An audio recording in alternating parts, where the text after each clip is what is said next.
మెదక్లో జరిగిన రాష్ట్ర స్థాయి మెన్ మరియు ఉమెన్ అథ్లెటిక్స్ పోటీలలో వేణుకు 2 బంగారు పతకాలు.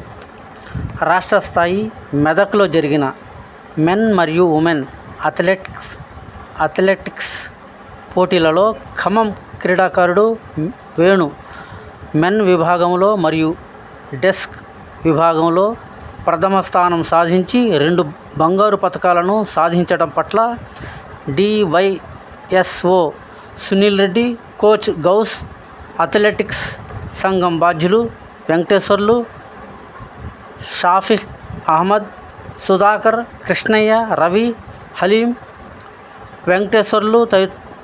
వెంకటేశ్వర్లతో పాటు ఇతర సంఘాల బాధ్యులు అభినందనలు తెలుపుతూ మరెన్నో పతకాలు సాధించాలని వారు కోరుకుంటున్నట్లు తెలిపారు.